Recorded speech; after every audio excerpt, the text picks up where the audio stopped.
Welcome to the deep dive. Today, we're taking a look into a world that holds immense power, but often operates behind the scenes. We're talking about large, tax-exempt foundations. And right off the bat, the source material we're digging into today presents a perspective that might, well, challenge how you usually think about these organizations. Exactly. It throws out this idea almost immediately that for some of the really big players, the motivation wasn't purely charity. It was actually deeply tied to strategic tax planning. Yeah, and there's this one really famous example. It uses how a foundation structure basically allowed a family to keep control of a huge corporation. Without it, estate taxes might have forced them to sell off a big chunk. Which is pretty striking when you think about organizations set up for the public good. It highlights the kind of complexity the source wants us to grapple with. Absolutely. Foundations are legally set up for public benefit, and that's why they get these major tax breaks. But their origins, at least according to this text we're exploring, can be really intertwined with the donor's own practical, financial, and even business goals. Right.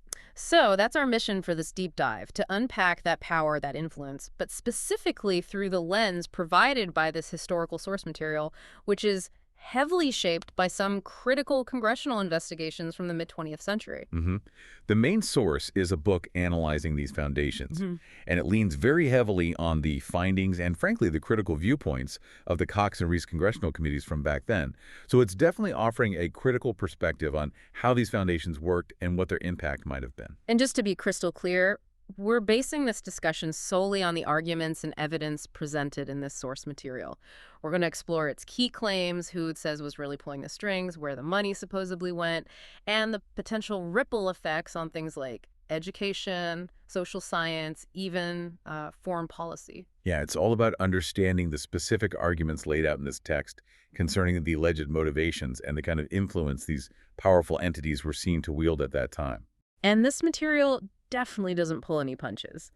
It raises some pretty pointed questions about the role these philanthropic giants played and how they might have, perhaps deliberately or maybe not, shaped American life in ways that drew a lot of criticism back then. So let's start at the beginning, as the source does the actual creation, the genesis of these foundations.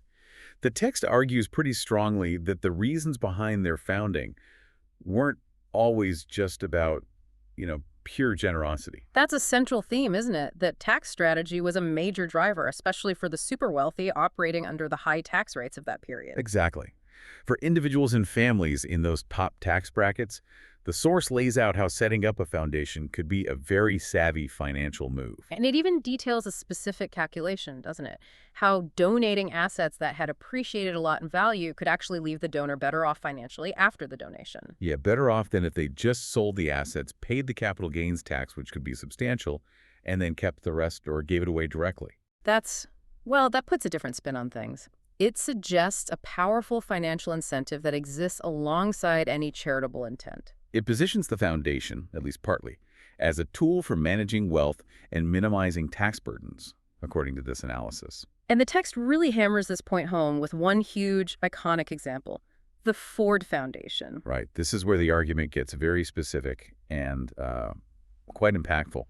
The source explains how the Ford Foundation basically came into existence by receiving something like 90% of the non-voting stock of the Ford Motor Company. Okay, and the crucial part of that maneuver, according to the source, was what it allowed the Ford family to avoid. Massive, massive estate taxes. When Henry Ford, and then later his son Edsel, passed away, the family was looking at potentially hundreds of millions of dollars in estate tax liabilities. Just enormous sums for that time. And the implication is they might not have had that kind of cash just lying around. That's the argument presented. Without setting up the foundation to receive that stock, the family might have had no choice but to sell a huge portion of their Ford Motor Company ownership onto the open market just to cover the tax bill. Which the source contends could very well have cost them their control over the entire company. Precisely. So in this really significant case, the creation of the Ford Foundation is framed by the source not just as this incredible act of philanthropy, but also, very importantly, as a sophisticated financial and legal strategy. A strategy aimed as much at navigating huge tax bills and keeping the family in control of Ford as it was about giving money away. That's the perspective offered. The source uses it as a prime example of how foundations could function as instruments for estate planning and business continuity, effectively helping to perpetuate family wealth and influence down through the generations. That's quite a perspective, tying such a monumental philanthropic act so directly to the nuts and bolts of corporate control and tax avoidance. And yet, despite these kinds of potential origins and the very significant tax exemptions they benefit from, the source material also emphasizes a key legal point about foundations. They are legally considered public trusts. Meaning the money they hold isn't really theirs, it's legally designated as belonging to the public, and the foundation is just the manager, the steward. That's the legal framework, yes. The law, as the source discusses it, views the public as the ultimate owner, the equitable owner, and the beneficiary of these foundation funds. There's a critique here too, right? There is. The source makes a critical observation about the period it's examining. It claims that, in practice, there was often very little implementation of this core responsibility to the public welfare back then. So even though legally they were public trusts, the source claims they operated with a huge amount of autonomy in managing their money. That's the criticism laid out. This wide latitude, the source suggests, sometimes seemed to drift towards irresponsibility, at least from the viewpoint of the congressional investigators whose work forms the basis of this text.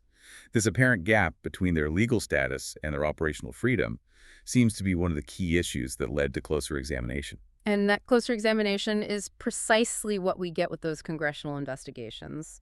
The source focuses on the Cox Committee and then the Reece Committee. Right, these investigations are really central to the source's whole analysis. They provide the context for its critique. Let's start with the Cox Committee. According to the text, this was set up by the House of Representatives, and it had a pretty wide-ranging mandate. It was told to conduct a full investigation and study of tax-exempt educational and philanthropic foundations and similar organizations. Yes, that was the general scope. But the mandate also had a very specific, sharp edge to it. It explicitly tasked the committee with finding out if foundation money was being used for purposes other than why they were originally set up. And the main concern there was? Well, the specific wording quoted in the source is whether funds were used for un-American and subversive activities or for purposes not in the interest or tradition of the United States. Really pointed language. And the source claims the Cox Committee did find evidence supporting a pretty dramatic conclusion along those lines. It does. It asserts that the committee's final report concluded there was indeed evidence pointing to a specific Moscow-directed plot aimed at infiltrating American foundations. A plot to use their funds for communist propaganda. That's a serious charge detailed in the source. It's a very serious charge. But interestingly, the source material doesn't just report that finding, it also critiques the Cox report itself. How so? It suggests that while the report acknowledged subversion in the sense of undermining the U.S. system, it treated the specific issue of foundation support for socialism rather delicately. It characterized it as just educational. That's the claim. The source argues the Cox report described foundation support for socialist ideas as merely educational, even though the committee recognized the broader meaning of subversion. From the source's perspective, this implies the Cox Committee might have backed off a bit on that particular line of inquiry, perhaps softening its findings about ideological influence. And this sense of incompletion, maybe, leads us directly to the Reece Committee. The source says they saw their work as unfinished business, essentially picking up where Cox left off. The Reece Committee, according to the source, also had a mandate to investigate foundation support for un-American activities. And the source indicates the Reece Committee's findings were even stronger. Yes, the text states flatly that the Reece Committee's investigation turned up evidence of serious malfeasance by some foundations. But the Reece Committee seems to have stirred up even more controversy, didn't it? Especially around how it defined subversive. Oh, absolutely. The source highlights the intense criticism the Reece Committee faced, specifically because it adopted a broader dictionary definition of subversion, which allowed them to classify widespread foundation support for socialism as subversive. Exactly. And that framing labeling support for socialist ideas as inherently subversive drew a huge amount of opposition and controversy. It really upped the stakes. It sounds like the whole investigation process for the Reece Committee was fraught with difficulty and resistance from the get-go. The source material definitely portrays it that way. It goes into some detail about the obstacles and the, well, outright opposition the committee encountered. One figure who features prominently in this account is Mr. Hayes, identified as the ranking minority member on the committee. And the source claims his actions were aimed at deliberately frustrating the investigation. That's the very strong assertion made in the text, and it backs this up with several specific examples of Mr. Hayes' alleged behavior. For instance, he apparently objected very strongly when the committee tried to access the Foundation's 990A forms. Those are the informational returns detailing their finances and activities. He argued they were confidential tax returns. Yes, that's what the source says he claimed, even though they are technically information returns, not tax returns in the usual sense. It's presented as an attempt to block access to key data. And there was a particularly dramatic incident involving the Kinsey research funding. That's highlighted as a major flashpoint. According to the source, when the committee's staff started digging into the substantial foundation funding behind the Kinsey reports on sexual behavior, Mr. Hayes reacted furiously. The source uses the phrase, steaming rage. Wow. And he demanded they stop. Yes. The text claims he demanded the file immediately and insisted the investigation into Kinsey be dropped right then and there. He even threatened the committee's budget. That's what the source states. It claims Mr. Hayes told another committee member, Mr. Dodd, point blank, that he would actively fight against any future funding for the committee unless they backed off the Kinsey investigation completely. This is presented as clear evidence of his intent to shut down uncomfortable lines of inquiry. The source also uses some pretty strong language to describe his interactions during hearings. It does. The term brow-seating a witness is used, suggesting he was overly aggressive and intimidating in his questioning. The source includes snippets of dialogue showing him arguing quite intensely with other committee members, Mr. Goodwin, Mr. Wolcott, the chairman, Mr. Dodd. Like when he said, "I will decide what is reasonable." Exactly. And elsewhere, the minority on this committee is not going to be gaffied into submission by anybody. It paints a picture of someone determined to control the proceedings. And actively interfering with questioning. The source alleges he made it very clear he wouldn't allow an orderly cross-examination, especially of Foundation officials. His actions, the text argues, showed a clear goal: to obstruct counsel's attempts to dig deeper and potentially uncover damaging information. And these internal battles reportedly had real consequences for the committee's ability to do its job. According to the source, yes. It claims the intense pressure and conflict directly led to two experienced investigators leaving mid-investigation. The committee majority, apparently facing the threat to its funding from Hayes, felt compelled to yield to some demands to prevent the whole investigation from collapsing. Which meant the final report was rushed. That's the claim. The source states the report had to be prepared much more quickly than planned due to these funding issues and staff departures. Most of the research team had to leave by early August, leaving a skeleton crew. The source notes the committee felt it needed several more months of intensive work, but simply couldn't afford it. So putting all that together, the source concludes that Mr. Hayes' overall conduct showed a deliberate effort to obstruct the investigation and ultimately to, quote, whitewash the foundations. That is the strong conclusion drawn in this material, yes. Yeah. But it's worth noting, the source does add a nuance here. It specifically states that the divisions within the committee didn't fall neatly along party lines. Yeah, it mentions Democrats voted for the committee's creation, many Republicans voted against it, and opinions reportedly crossed party lines throughout the process. It suggests the internal politics were maybe more complicated than just Republicans versus Democrats. That's an interesting detail. Okay, so moving beyond the messy process of these investigations, the source material then really digs into how this foundation power and influence supposedly worked in practice. Right. And what the core arguments it presents is that the real day-to-day control, the real decision-making power within these large foundations often didn't lie with the trustees, the prominent figures on the board, but rather with the full-time professional foundation executives and administrators. The source brings in a quote, I think, from Frank Hughes, citing Harrison and Andrews, suggesting trustees, especially part-time ones, often just couldn't keep up. Exactly. The reason given is the sheer scale, the unmanageable volume of business involved in running a massive foundation. This apparently led trustees to delegate huge amounts of authority, maybe even abdicate responsibility, to the processional staff. And the source draws a distinction here, saying that kind of delegation might be fine in a regular business, where maybe only money is at stake, but it argues it's fundamentally dangerous when you're talking about a foundation's social role. The power to influence thought, to back certain ideas, to shape social directions that Power, the source contends, shouldn't be delegated away from the trustees' direct oversight, except for purely administrative tasks. There's a quote from a Dr. Rippey capturing this frustration. Yes, Dr. J. Fred Rippey, identified as a history professor, is quoted expressing strong disapproval. He said he was incensed at the extent to which vital decisions are left to foundation bureaucrats. And the source uses quite a dramatic phrase to describe the collective impact of this executive control. It calls the aggregate power over thought wielded by this foundation bureaucracy, both within foundations and in the organizations they supported, potentially staggering. It cites the Reece Committee findings, which apparently viewed this system of professional administrators managing vast public trust funds with such autonomy as antithetical to American principles. And this influence wasn't just internal, it rippled outwards, particularly through the grants they decided to make, right? Oh, definitely. The source explains that foundations didn't necessarily have to dictate terms explicitly to shape research and intellectual activity. Conformity was fostered more subtly. Through who got the money and for what? Precisely.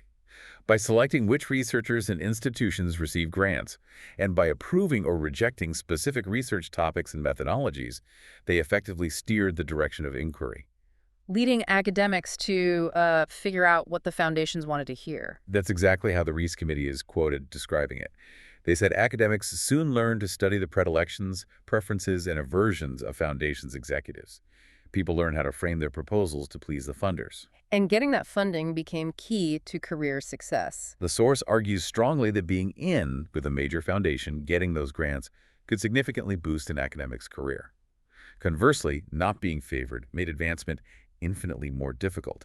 It suggests foundations acted as powerful gatekeepers in academia. There's also that critique cited from William H. White Jr. about creativity being stifled. Yes, White is quoted arguing that this constant chase for foundation funding, focusing on projects favored by the organization, could actually distract researchers from their own best ideas and impair genuine creativity.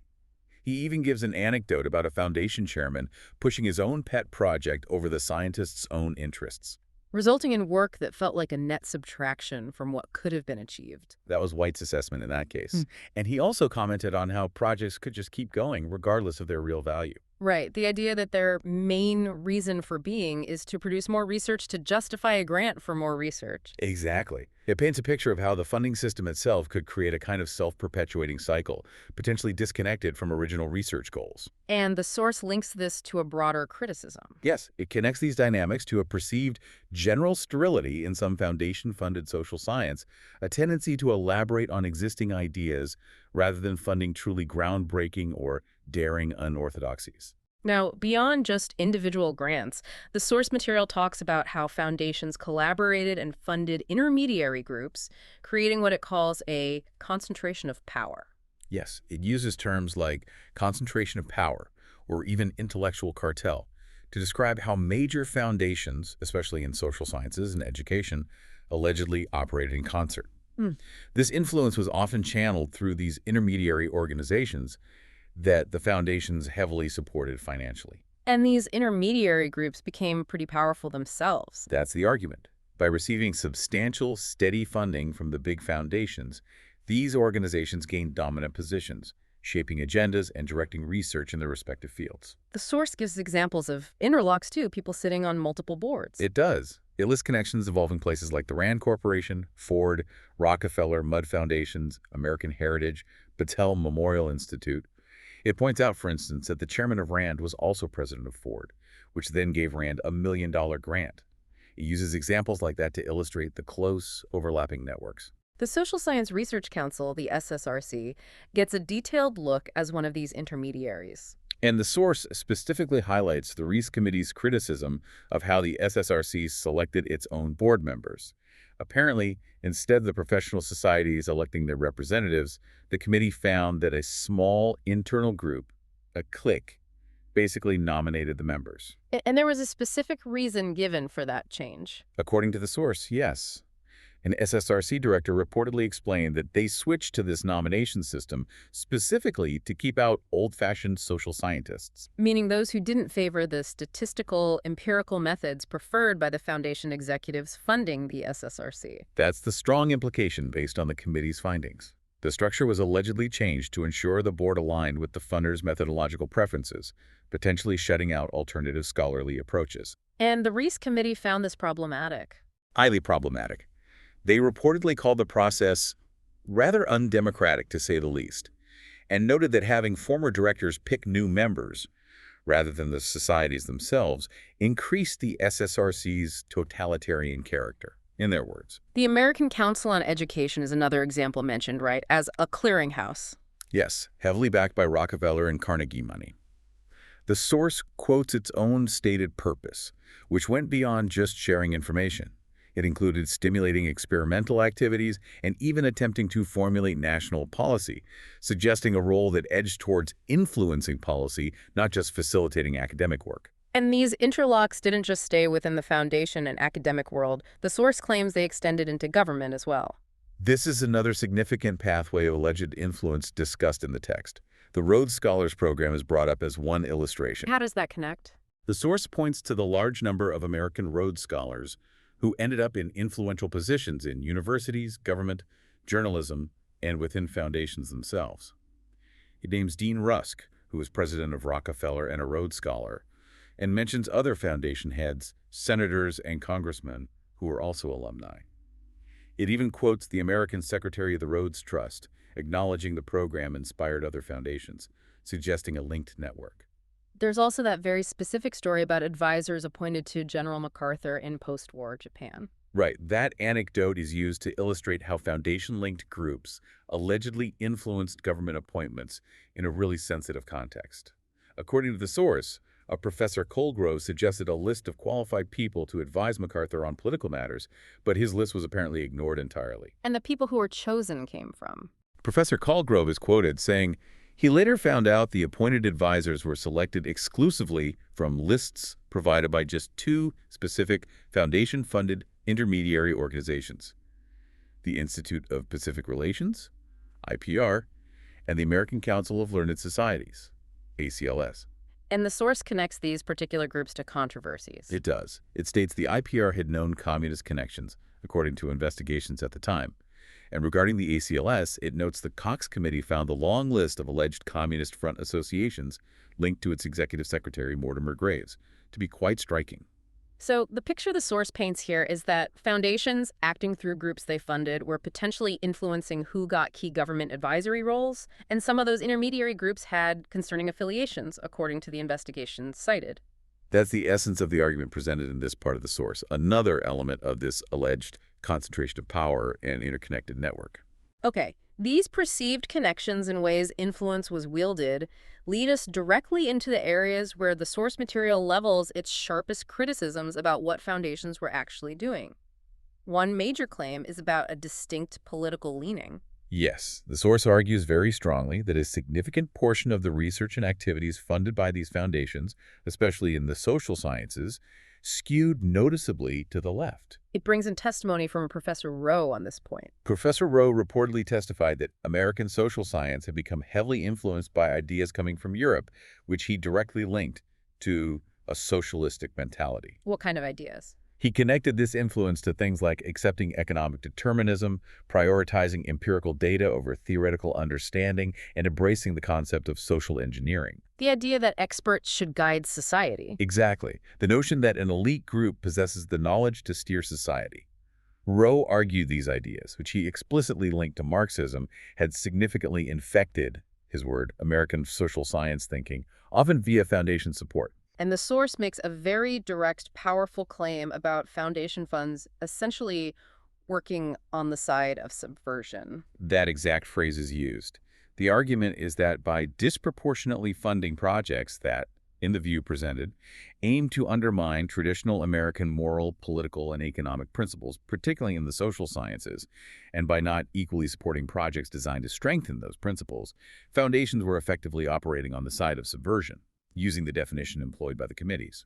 The League for Industrial Democracy, LID, is used as an example of an openly socialist group that supposedly kept its tax exemption. The source points to the LID as being quite open about promoting socialism, yet allegedly managing to retain its tax-exempt status. Its stated purpose, the text says, was educating Americans towards accepting socialism. Even if members called themselves liberals. Right. The source notes that even if members preferred that label, the organization's fundamental goal, as stated, remained socialist education. The Reece Committee, quoted in the source, apparently found this troubling, questioning how such activity could qualify as educational under tax law. And the American Labor Education Service, ALAS, is mentioned in connection with LAD. Yes, the source notes shared leadership, naming Mark Starr specifically.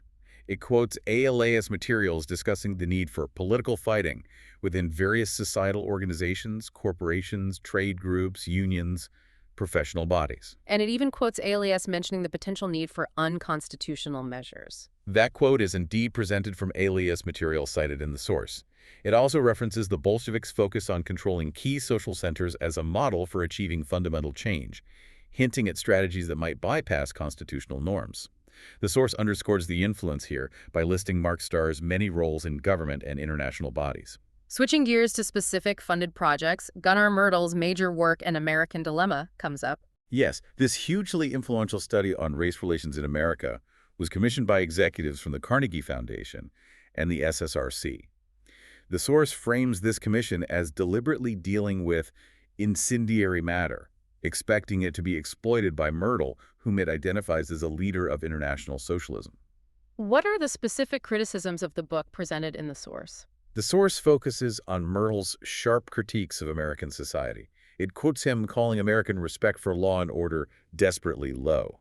It also emphasizes Myrdal's later political activities, particularly his alleged anti-American stance at the UN, where he reportedly worked against U.S. influence and accused American industry of exploiting Europe. The source questions the wisdom of foundations funding this work, given Myrdal's described background and views. The phrase anti-communism also appears as a criticism of foundation influence. This term is attributed to the writer William Henry Chamberlain. He reportedly used it to criticize the Foreign Policy Association, FPA, which received significant funding from the Carnegie Endowment and later the Ford Foundation. Chamberlain felt the FPA's output wasn't sufficiently critical of communism. That's the essence. He's quoted saying the FPA's overall influence leaned towards anti-communism, and he specifically linked this tendency to Vera McAllistein, its research director. The source stresses that major funding for the FPA came directly from Ford for an organization it characterizes as leftward tending. The source also directs significant criticism towards the alleged role of foundations in shaping the U.S. education system. It talks about a very powerful complex, naming Rockefeller, Carnegie, and Ford, that it claims exercised a high degree of control over American education. And this control could be used to push specific educational philosophies, even if most educators disagreed. That's the argument. The source uses Dr. Hutchins at Ford as an example, suggesting that with billions in capital and immense power, foundation executives could promote their pet theories. Financial leverage funding specific academics and institutions could outweigh majority opinion among educators. The source asks rhetorically how educators could resist a persuasive flow of hundreds of millions or even billions. There's a quote from a Dean Corey at Teachers College reflecting this concern. Yes, Dean Stephen M. Corey is quoted worrying that foundations were starting to shackle educational institutions. He felt they were taking decision-making away from educators by dictating the specific research projects that would receive funding. A key example of this alleged influence on curriculum is the report from the Commission on Social Studies. This commission was funded by the Carnegie Corporation. The source claims his final report essentially announced the decline of capitalism and treated the rise of collectivism as inevitable and desirable. It directly quotes the report stating that the age of individualism and laissez-faire is closing and that a new age of collectivism is emerging. That's a very strong ideological position for an educational report. Extremely strong. And the source drives the point home by quoting the British socialist Harold Lasky's assessment of that same report. Lasky apparently said, "At bottom and stripped of its carefully neutral phrases, the report is an educational program for a socialist America." And the source criticizes the foundations involved for not pushing back against this. Yes, it calls it a dereliction of duty. It argues the funders should have either rejected the report's conclusions or, at the very least, funded an alternative project representing educators who believed in the existing American system and opposed using schools for political indoctrination. The Progressive Education Association, PEA, is also discussed in this context. The source claims PEA leaders explicitly aim to use schools to instill collectivist ideology in students, citing their publication, The Social Frontier. It quotes Professor Harold Rugg urging education to condition the people to accept social change, meaning the collectivist changes he favored. The source presents the PEA as part of a concerted effort to suborn our educational system to an acceptance of radicalism. And this alleged bias supposedly filtered down into actual school textbooks. The source details the controversy around what it calls collectivist textbooks, focusing on the Building America series. It highlights that these books were actually banned in California schools following a state legislative investigation. What did that investigation find? It reportedly concluded the books were subtle attempts to play up Marxism and to destroy our traditions, filled with distorted facts and consciously directed misinformation. Does the source give specific examples of this alleged distortion? It describes how the books portrayed the Bolshevik Revolution and the Soviet Union. It claims they presented the revolution almost favorably, like a blessing, and incorporated Soviet propaganda points of the era. Such as? Specific examples cited include claims that consumer goods were becoming readily available in the USSR as production increased, ignoring the reality of shortages. Even more critically, it points to passages suggesting Russians didn't really miss freedoms like assembly or press, and that the new leadership is better than the old. The source contends these books presented a misleadingly positive view of the Soviet system, suggesting it was successful and permanent. That certainly fits the source's narrative of promoting a specific ideology. It does. The source also briefly mentions the Stewart pamphlets, funded by the Sloan Foundation. It notes they had a pretense of objectivity, but ultimately left readers feeling the left side is sound. It does add, though, that the Sloan Foundation supposedly reorganized its management later on. Okay, moving beyond politics and education, the source material also critiques how foundations allegedly shaped social science methods and promoted certain value systems. Right. One major critique targets the intense focus on empirical research, the gathering of observable facts and data, which the source somewhat dismissively calls a fact-finding mania. Professor Zimmerman is quoted here again. Yes. Professor Carl C. Zimmerman of Harvard is quoted arguing that foundations put such an unfair and undesirable emphasis on empirical methods that social science research became ridden with sham and dubious practices. And what was the perceived negative outcome of this narrow focus? The source cites Dwight MacDonald, who argued this obsession with data collection crowded out time for thinking about more significant theoretical questions. MacDonald criticized the result as often being vast, unreadable, and potentially useless research, questioning if anyone could actually make sense of the mountains of data produced. The idea of social engineering also comes under fire again. This is presented as the belief that social scientists have a unique ability, and perhaps even a right, to guide society and reshape its core institutions based on their expertise.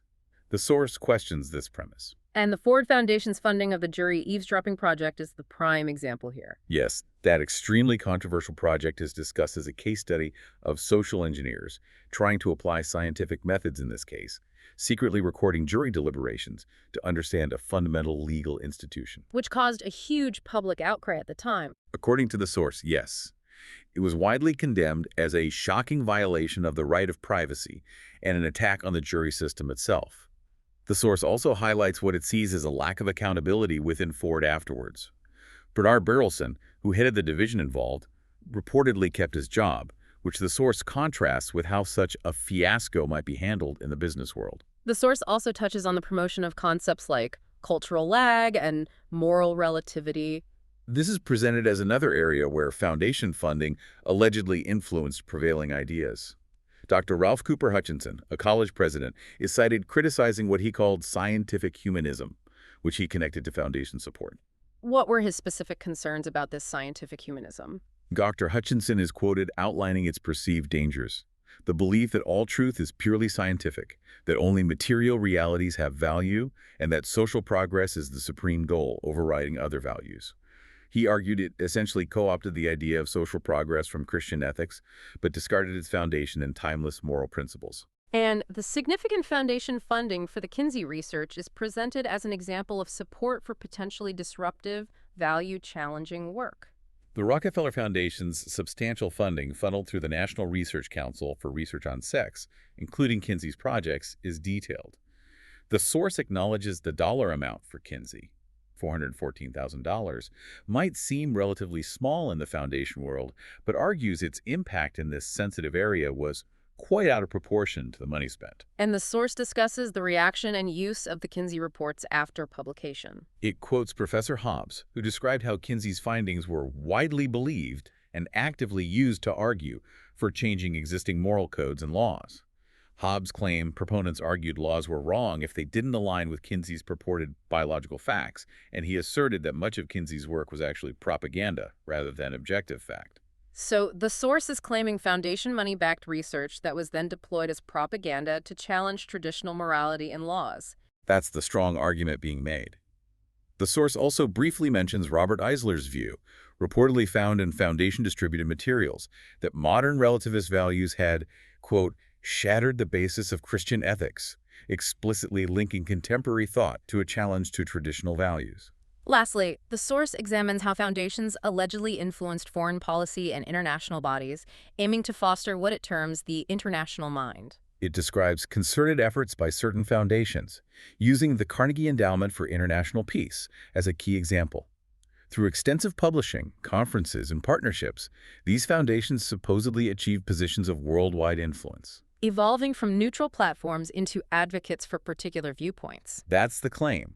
The source argues the Carnegie Endowment, for example, transformed from being a simple clearinghouse into a proponent of the particular ideas of its trustees, its staff, and an entourage sympathetic to certain special concepts of international relations. Its funding was allegedly used strategically to build support for specific internationalist agendas. And this included promoting internationalism that sometimes leaned toward world government. That specific finding is attributed to the Reece Committee report, as summarized in the source. It stated foundation work in international affairs promoted a type of internationalism directed toward world government, Which led to what the source describes as intemperate propaganda supporting the United Nations. The source claims foundations and associated groups, like Carnegie, launched excessive propaganda campaigns designed to generate unqualified support of the United Nations. The criticism is that this push lacked objectivity, ignored potential flaws or dangers of the UN, and seemed to back any international organization simply because it was international. The source also mentions attempts via the UN to change fundamental concepts like human rights. It points to a proposed UN declaration discussed in the source materials that notably failed to include the right to own private property. This is presented as an example of the kind of specific internationalist viewpoints being advanced through these channels. There's also a perspective described that national economies need to conform to a global system. Yes, the source quotes materials arguing the traditional nation-state system is outdated, that political independence must be surrendered for planned economic cooperation on a worldwide scale. It adds the rather alarming claim that schools were being encouraged to teach children to be propagandists for these globalist ideas. The creation of the International Social Science Research Council is tied into this international push. The source notes it was formed via UNESCO, reportedly initiated by Alva Myrdal, whom the source describes as a militant socialist, previously denied a U.S. visa, and wife of Gunnar Myrdal. Donald Young's involvement in its organization is also mentioned. Dr. Heald from the Ford Foundation is mentioned regarding foundation responsibility in this international sphere. Yes, Dr. Heald acknowledged in a speech that foundation work involves risk and requires intelligence, judgment, and wisdom. However, the source critiques his further assertion that foundation responsibility includes promoting concepts of value and identifying the good and make it better. The source sees that as taking sides, not just supporting debate. Precisely. It argues that aiming to promote a specific good means the foundation is no longer neutral, but is actively endorsing a particular viewpoint. The example given is Ford spending millions on overseas development, presented as helping emerging new democratic nations. The source views that framing itself as political. Yes, it argues that assumes these nations are democratic, that democracy is the best model for them, and that external promotion is the right way to nurture at all contestable points. It sees this as foundations using tax-exempt money to advance specific, potentially controversial political assumptions on the world stage. All these various critiques across politics, education, social science, foreign policy, they all seem to lead back to a fundamental question raised by the source: accountability. That really is a central thread running through the entire analysis presented here. The source constantly returns to the idea that tax exemption is a privilege granted based on the assumption that foundations benefit society. So activities that undermine society violate that premise. That's the core argument. If foundations fund things that, according to this critical perspective, weaken society's foundations, they are breaching the public trust that justifies their tax-exempt status. The source makes a comparison between different fields of funding here. It does. It points to the widely acknowledged successes of foundations in areas like natural science, medicine, and public health as clear justifications for their existence and tax benefits in those domains. But it questions the justification for the social sciences. It asks why there aren't comparable, widely recognized achievements cited to justify the vast sums poured into the social sciences. It questions the prudence of concentrating so much risk capital in these more contested social areas, particularly given the potential, as the source sees it, for immense harm. And that potential harm is seen as greater because there's less pushback. That's the source's contention. Unlike in science, where errors might be more easily identified or challenged, it argues that foundations causing harm in social fields often faced virtually no counterforce to oppose them. And the source argues that, under the laws existing at that time, genuine accountability was largely absent. It states explicitly there was little implementation of this responsibility to the public good in practice. It claims the federal laws back then, with their various restrictions, were ultimately wholly inadequate to stop public trust funds from being misused for political purposes or to promote specific political agendas. Which brings the focus squarely back onto the foundation trustees themselves. The source insists trustees cannot delegate away their ultimate responsibility for making judgments about where the money goes. It quotes Mr. Gaither suggesting trustees must be willing to pull funding or demand changes if a project goes wrong or is used unfairly. But it singles out the Ford Foundation trustees for criticism on this point. Yes, it alleges they essentially abdicated this core duty by approving a broad plan that handed most directional control over to the foundation's employees. This, the source claims, allowed Ford to develop a clearly liberal orientation and wade into highly political territory. The source argues trustees need to be hyper-vigilant about staff. It suggests trustees need extraordinary alertness and scrutiny of their executives, arguing that even just one or two political-minded executives in key roles can effectively hijack an organization for political ends if trustees aren't paying close attention. And the sheer power of these foundations could apparently silence criticism even from knowledgeable academics. Professor Charles W. Briggs is quoted vividly on this. He claimed academics were genuinely terrified to criticize major foundations because doing so meant writing yourself off their books for future funding.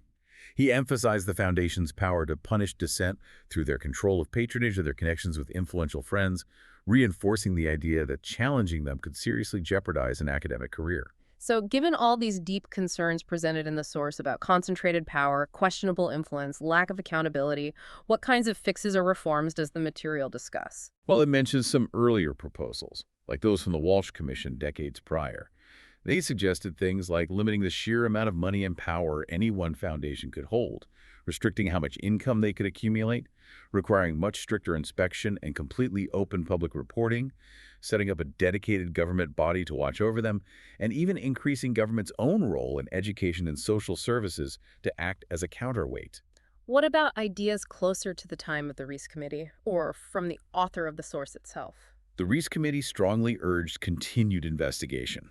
Both the committee and the author seem to have favored measures to prevent foundations from lasting forever. The idea of perpetual foundations was seen as problematic. Why problematic? Because it could lead to entrenching family control, ideas becoming outdated or calcified, and control eventually passing to people whose goals might be very different from the original donor's intent.